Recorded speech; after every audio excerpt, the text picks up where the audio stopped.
Joining me now is Joel Rubin, former Deputy Assistant to the U.S. Secretary of State. Joel, thank you very much for joining us. It's great to be with you, Sarah. Some very strong words coming from the American president, essentially calling for a change of regime in Russia. What catastrophic consequences could a comment like this have?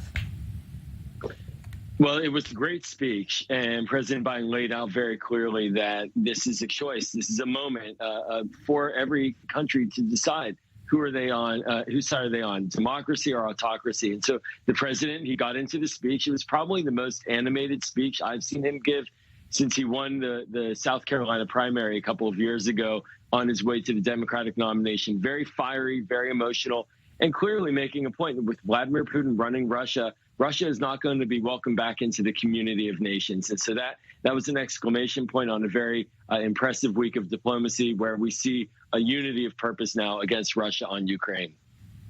Joel, we saw the White House frantically attempt to correct the statement. Given your background, walk us through what that's like and if damage control is even plausible after that comment.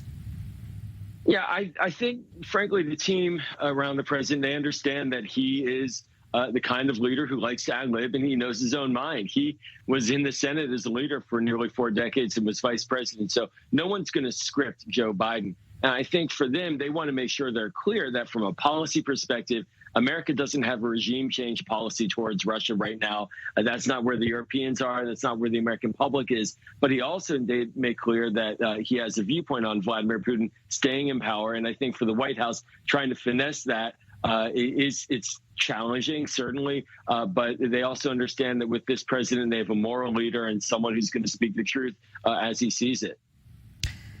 The U.S. has a history of attempting to change regimes in countries around the world, but Russia isn't Libya or Syria.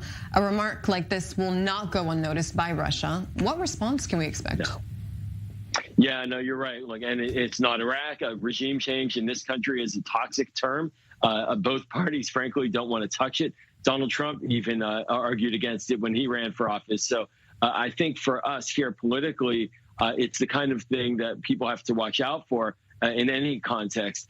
Certainly, though, globally, it's also going to raise questions. It's going to make our diplomats' job a little bit harder to explain this first instance of, no, regime change is not the policy. But yes, supporting Ukraine and democracy is the policy. And Vladimir Putin is a war criminal. He's a toxic actor. They're not going to be welcomed back. Russia is not going to be welcomed back into the community of nations in our economic fora until he actually stops this policy right now in Ukraine and takes further steps to show that he is not interested in just taking over all the countries next to his borders. Joel Rubin, thank you so much for joining us. Thanks, Sarah.